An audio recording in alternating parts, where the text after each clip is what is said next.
یہ آج ایک مختصر انداز میں ہمارا احادیت کے حوالے سے ٹاپک جو ہے وہ مکمل ہوا ہے۔ اس میں ہم نے یہ دیکھا ہے کہ پچھلے میں ہم نے یہ دیکھا تھا کہ احادیت کا لغوی مطلب کیا ہے اور شیخ اکبر کے نزدیک احادیت کا اصطلاحی مطلب کیا ہے اور احادیت کی دو اقسام کیا ہیں۔ آج ہم نے یہ دیکھا ہے کہ احادیت کی دو اقسام جو شیخ اکبر نے پیچھے بتائی تھی اس کی مزید تفصیل کیا ہے۔ اس میں ہم نے یہ دیکھا ہے کہ جو خالق کی احادیت ہے اس کے دو مراتب ہیں، ایک اس کی ذات کی احادیت ہے جس کو احادیت عین کہتے ہیں، اور ایک اس کے اسماء اور صفات کی احادیت ہے جس کو آپ احادیت کثرت کہتے ہیں۔ اسی طرح جو مخلوقات کی احادیت ہے اس میں سے ہر شے کی انفرادی احادیت ہے، آپ اس کو کچھ بھی کہہ لیں، اور ایک اس کی مجموعی احادیت ہے جس کو احادیت مجموع کہتے ہیں۔ انفرادی کو آپ کسی شے کی احادیت بھی کہہ سکتے ہیں، اور شیخ کے نزدیک یہ وہی نشانی ہے کہ جس سے وہ کوئی شے اپنے خالق کا جو ہے ادراک کرتی ہے یا اپنے خالق کے بارے میں معرفت پاتی ہے۔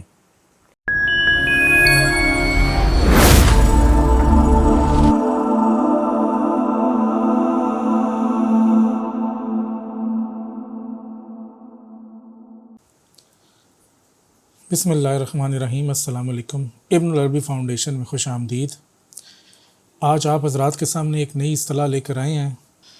تو پچھلی ویڈیو میں جو بات ہوئی تھی اس میں سے ہم نے یہ نتیجہ نکالا تھا کہ ہر کثرت کی ایک احادیت ہوتی ہے جسے احادیت کثرت کہتے ہیں۔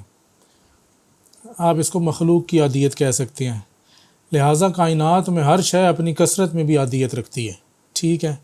اور دوسری ہر وحدت کی ایک احادیت ہوتی ہے جسے آپ الہ کی احادیت کہہ سکتے ہیں کیونکہ وہ واحد ہے اپنی ذات میں۔ شیخ اکبر لکھتے ہیں، اللہ تعالیٰ فرماتا ہے کل هو اللہ احد، کہہ دو کہ اللہ احد ہے۔ یہاں اس ذات نے خود کو احادیت سے موصوف کیا، سب پہ واضح ہے بالکل۔ اسی طرح اس کائنات کے ہر جز سے مخصوص ایک احادیت ہے جس میں وہ ذات شریک نہیں۔ اصل نقطہ یہ ہے کہ جس طرح اس ذات سے مخصوص ایک احادیت ہے جس میں کائنات کی کوئی شے شریک نہیں اور اس کو احادیت ذاتی کہتے ہیں، اسی طرح اس کائنات کے ہر جز سے بھی مخصوص ایک احادیت ہے۔ احادیت سے مراد آپ اس کی ذات، کائنات کے ہر جز کی ذات کی احادیت لیں گے، اور اس میں وہ ذات یعنی کہ باری تعالیٰ کی ذات شریک نہیں، بلکہ اسی احادیت سے ہر شے دوسری شے سے الگ اور جدا ہے، چاہے آپ اس کو اس شے کی ذات کہیں چاہے آپ اس کو اس کی احادیت کہیں، دونوں صورتوں میں یہ بات ٹھیک ہے۔ تو یہ فتوحات مکیہ جلد 3 صفحہ 181 میں شیخ نے لکھا۔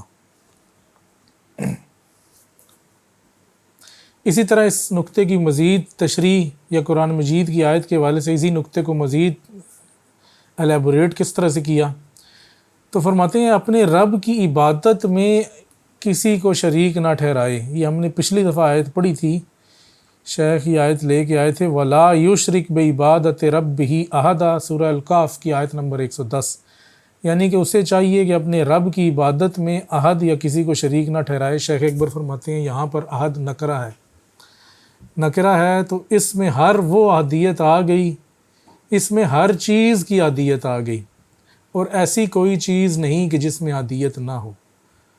تو یہاں پر بھی بات واضح ہے کہ شیخ کس طرح سے مخلوق یا اشیاء کی احادیت اور خالق یا حق کی احادیت کا فرق بیان کر رہے ہیں۔ اب احادیت میں تجلی کی طرف آتے ہیں۔ چونکہ یہ بات واضح ہو گئی ہے کہ خالق کی علیحدہ احادیت ہے، مخلوق کی علیحدہ احادیت ہے، لیکن کیا مخلوق خالق کی احادیت کی تجلی کی متحمل ہو سکتی ہے یا خالق کی احادیت کا ادراک کر سکتی ہے، اس کا علم پا سکتی ہے؟ تو کتاب النصائح میں فرماتے ہیں احادیت میں تجلی ناقابل بھروسہ ہے۔ اب یہ خالق کی احادیت کی بات ہو رہی ہے، کیونکہ یہ ذہن میں رہنا چاہیے کہ خالق کی احادیت ہو رہا ہے اور مخلوق کی احادیت ہو رہا ہے، کیونکہ تجلی دوئی کی طالب ہے اور وہاں کوئی دوئی نہیں احادیت میں، یعنی کہ اس مقام پہ اس ذات میں جس کے مثل کوئی نہیں، اس کو کوئی نہیں دیکھ سکتا، کوئی نہیں پہچان سکتا، اس کا کوئی نہیں ادراک کر سکتا، اور نہ ہی اس کی کوئی معرفت پا سکتا ہے کیونکہ نہ کوئی اس کی مثل ہے۔ ایسی صورت میں احادیت میں تجلی نہیں کا مطلب یہ ہوگا کہ اس کی ذات کی حقیقی معرفت مخلوقات میں سے یا اس کے ماں سوا کسی کو نہیں۔ اسی طرح فصوص الحکم میں اسی نقطے کو مزید واضح کیا، فرماتے ہیں اس کی احادیت میں کسی کا دخل نہیں، یعنی کہ ذات باری تعالیٰ کی احادیت میں کسی کا دخل نہیں، اسی لیے اہل اللہ نے احادیت میں تجلی سے منع فرمایا ہے، کیونکہ اگر تو اسے اسی سے دیکھے گا تو وہ خود کو دیکھ رہا ہوگا۔ اور وہ ہمیشہ سے خود کو دیکھ رہا ہے، لیکن اگر تو نے تجھ سے اس کو دیکھا تو تجھ سے احدیت زائل ہو جائے گی، اگر تو نے اس سے اور خود سے اس کو دیکھا تب بھی احدیت زائل ہو جائے گی۔ احدیت زائل ہونے کا مطلب یہ ہے کہ تو ایک تو اس کا ادراک نہیں کر پائے گا زائل، یا دوسری سینس میں یہ کہہ سکتے ہیں کہ تیری ادراک کرنے والی جو قوت ہے وہ زائل ہو جائے گی۔ احدیت اس کی اپنی جگہ پہ باقی ہے، لیکن تو اس کا ادراک نہیں کر سکتا، جو تیری قوت ہے وہ زائل ہو جائے گی۔ اس کی وجہ یہ ہے کہ لفظ نظر تہو میں تے کی ضمیر منظور کا عین نہیں۔ نظر تہو یعنی کہ تو نے اس کو دیکھا، تو جو تو نے اس کو دیکھا تو یہاں پر دوئی آ گئی، ایک طرف مخلوق ہے تو دوسری طرف خالق ہے، اور مخلوق خالق کو دیکھنے کی کوشش کر رہی ہے جو کہ ناممکن ہے۔ اسی وجہ سے شیخ نے فرمایا کہ تے کی ضمیر جو کہ مخلوق کی طرف لوٹتی ہے، وہ جس کو دیکھا جا رہا ہے منظور یعنی خالق کا عین نہیں۔ چنانچہ اس نسبت کا وجود لازم ہے جو دو معاملوں کی متقاضی ہے، ایک ناظر ہے دوسرا منظور ہے۔ تو یہ فصل اسماعیلیہ میں سے تھا جس میں شیخ نے یہ واضح کیا کہ احدیت میں تجلی نہیں ہے، اور احدیت کی تجلی میں مخلوق کا ادراک نہیں ہے یا مخلوق کی معرفت نہیں ہے، اس کو اس کی احدیت میں صرف وہ ذات خود ہی دیکھ سکتی ہے۔ ابھی تھوڑا سا اس کو مزید دیکھتے ہیں کہ شیخ اکبر کے نزدیک اگر مقام احدیت کہا جائے تو اس سے کیا مراد ہوگا۔ شیخ اکبر فرماتے ہیں مقام احدیت سے مراد حق تعالیٰ کی ذات کی بے نیازی کی طرف اشارہ ہے، کیونکہ ذات کے مختلف مراتب ہیں، اس کی مختلف تجلیات ہیں، اس کی مختلف نسبتیں ہیں۔ جب وہ ذات اسماء کی نسبتوں سے موصوف ہوتی ہے تو وہ بے نیازی سے موصوف نہیں ہوتی، لیکن جب وہ اسماء سے عاری ہو کر صرف ذات کی طرف اشارہ کیا جاتا ہے جس کے لیے احدیت کا لفظ استعمال کیا جاتا ہے، تو یہ اس ذات کی بے نیازی کی طرف اشارہ ہوتا ہے۔ شیخ اکبر اسی نقطے کو ذات کی احدیت یا ذات کی بے نیازی کی طرف مزید اشارہ کرتے ہیں۔ اس نے مقام احدیت سے خلیفہ کو ایجاد کرنے کے لیے ایک زیری مقام پر نزول کیا، یعنی کہ وہ جو بے نیازی کا مقام تھا اس ذات کا، جہاں پر اس کو کسی شے سے کوئی تعلق نہیں تھا، لیکن چونکہ اسماء کا تقاضا تھا کہ یہ کائنات تخلیق ہو مطلب خلیفہ تخلیق ہو، انسان تخلیق ہو، تو اس تخلیق کے لیے اس ذات کا ایک نزول ہوا۔ اس نزول کو ہم اسماء اور صفات کے مراتب میں ذات کا نزول کہتے ہیں، یعنی کہ اب ذات کی کوئی ایسی تجلی نہیں ہے جو ان اسماء اور صفات کے فلٹر کے بغیر مخلوق تک پہنچے۔ جو بھی تجلی پہنچے گی، جو بھی فیض پہنچے گا، وہ اسماء اور صفات کے تھرو پہنچے گا، اس کو آپ ذات کا نزول کہہ سکتے ہیں۔ تو شیخ فرماتے ہیں یہ تنزیہ اور تقدیس کا نزول ہے، تشبیہ اور تمثیل کا نزول نہیں۔ فتوحات مکیہ جلد 1 صفحہ 61۔ تو یہ مقام احدیت ہے جہاں پر وہ ذات بے نیاز ہے۔ اب ایک نقطہ یہ ہے کہ شیخ نے مختلف مقامات پہ احدیت کی 2 حالتیں بیان کی۔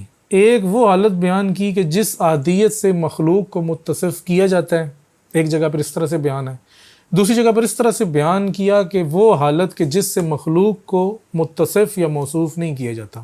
سعاد الحکیم لکھتی ہیں جب ہم اس میں غور کریں گے تو ہمیں اس طرح سے سمجھ میں آئے گی کہ جب شیخ اکبر یہ کہہ رہے ہیں کہ احدیت سے مخلوق کو متصف نہیں کیا جاتا تو وہ ذات باری تعالیٰ کی احدیت ہوگی، ہر وہ مقام جہاں پر شیخ یہ عبارت لائیں گے۔ اور یہ وہ مقام ہے جو ابھی ہم نے تھوڑی دیر پہلے مقام احدیت میں دیکھا کہ جس میں ذات مطلقاً بے نیاز ہے اور اس میں اسماء و صفات کا بھی دخل نہیں ہے، لہٰذا مخلوق کو اس احدیت سے متصف نہیں کیا جا سکتا۔ اس کو ہم احدیت عین یا احدیت ذات بھی کہہ سکتے ہیں۔ اور اسی حوالے سے اسی مقام کی طرف شیخ نے اشارہ کیا کہ حق تعالیٰ جس احدیت سے منفرد ہے وہ احدیت ذات ہے، احدیت کثرت نہیں جو کہ احدیت اسماء ہے۔ یہ بھی فتوحات مکیہ کا حوالہ ہے۔ تو یہاں پر چونکہ ہم نے بھی بتایا کہ ایک ذات کی ہے اور ایک مخلوقات کی ہے، تو شیخ نے یہ جب اس طرح سے بات کریں گے تو یہ مراد لیا جائے گا۔ اب دوسری جو ہے احدیت کثرت یا احدیت اسماء یا احدیت مجموع یا احدیت مخلوقات، جو بھی آپ اس کو کہہ لیں، یہ وہ شیخ اکبر کے نزدیک یہ ذات الہیہ کی اسماء اور صفات سے متصف احدیت کی طرف اشارہ ہے۔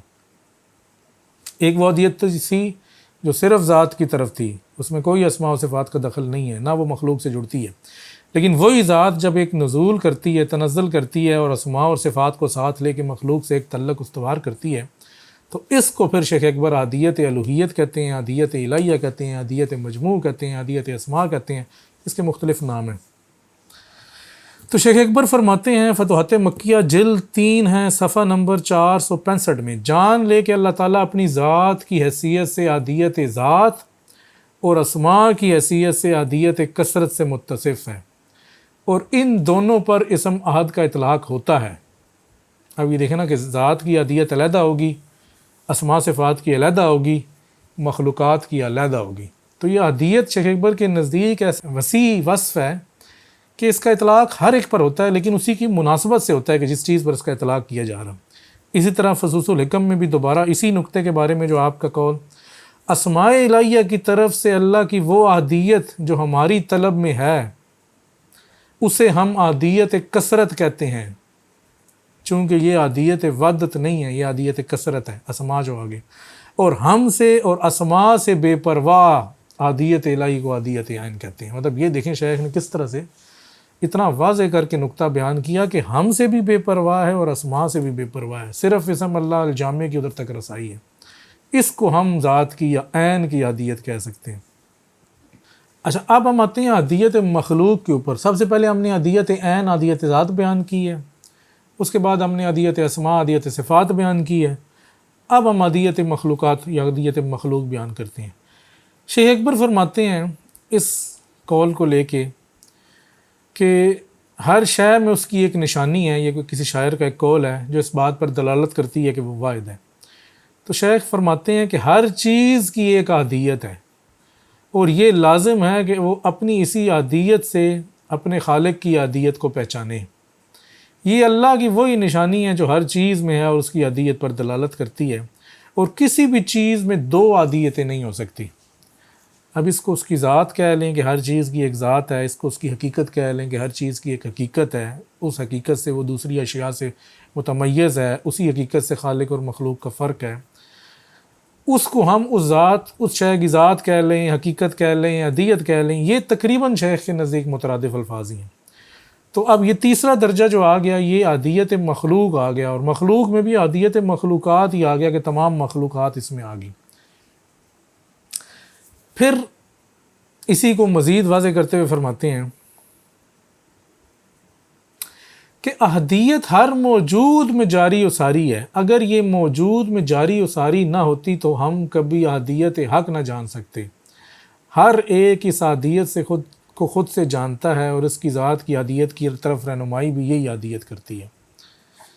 اور باقی تو پھر وہ جو پہلی آیت ہے تو ہم کتاب الاحدیت میں پڑھ ہی چکے ہیں کہ اللہ تعالیٰ نے فرمایا کہ وَلَا يُشْرِكْ بِعِبَادَةِ رَبِّهِ أَحَدًا، کہ اپنے رب کی عبادت میں احد یعنی کسی کو شریک نہ ٹھہراؤ، اور احد سے مراد تمام مخلوقات اس میں آ جاتی ہیں، جن میں فرشتے بھی ہیں، ستارے بھی ہیں، انسان بھی ہیں، جن بھی ہیں، شیاطین بھی ہیں، حیوانات بھی ہیں، اور باقی چیزیں بھی ہیں۔ تو یہ آج ایک مختصر انداز میں ہمارا احدیت کے حوالے سے ٹاپک جو ہے وہ مکمل ہوا ہے۔ اس میں ہم نے یہ دیکھا ہے کہ پچھلے میں ہم نے یہ دیکھا تھا کہ احدیت کا لغوی مطلب کیا ہے، اور شیخ اکبر کے نزدیک احدیت کا اصطلاحی مطلب کیا ہے، اور احدیت کی 2 اقسام کیا ہیں۔ آج ہم نے یہ دیکھا ہے کہ احدیت کی 2 اقسام جو شیخ اکبر نے پیچھے بتائی تھی اس کی مزید تفصیل کیا ہے۔ اس میں ہم نے یہ دیکھا ہے کہ جو خالق کی احدیت ہے اس کے 2 مراتب ہیں، ایک اس کی ذات کی احدیت ہے جس کو احدیت عین کہتے ہیں، اور ایک اس کے اسماء اور صفات کی احدیت ہے جس کو آپ احدیت کثرت کہتے ہیں۔ اسی طرح جو مخلوقات کی احدیت ہے اس میں سے ہر شے کی انفرادی احدیت ہے، آپ اس کو کچھ بھی کہہ لیں، اور ایک اس کی مجموعی احدیت ہے جس کو احدیت مجموع کہتے ہیں۔ انفرادی کو آپ کسی شے کی احدیت بھی کہہ سکتے ہیں، اور شیخ کے نزدیک یہ وہی نشانی ہے کہ جس سے وہ کوئی شے اپنے خالق کا جو ہے ادراک کرتی ہے یا اپنے خالق کے بارے میں معرفت پاتی ہے۔ تو اسی مقام پہ اپنی اس ویڈیو کا اختتام کرتے ہیں۔ امید کرتے ہیں کہ ان 2 ویڈیوز سے آپ کو شیخ اکبر کے نزدیک احدیت کا جامع ترین معنی، اس اصطلاح کی تمام گہرائیاں اور کن جگہ اس کا اطلاق ہے وہ واضح ہو گیا ہوگا۔ اپنی نیکسٹ ویڈیو میں کسی اور اصطلاح کے ساتھ حاضر ہوں گے، اس وقت تک کے لیے اجازت دیجیے۔ السلام علیکم ورحمۃ اللہ وبرکاتہ۔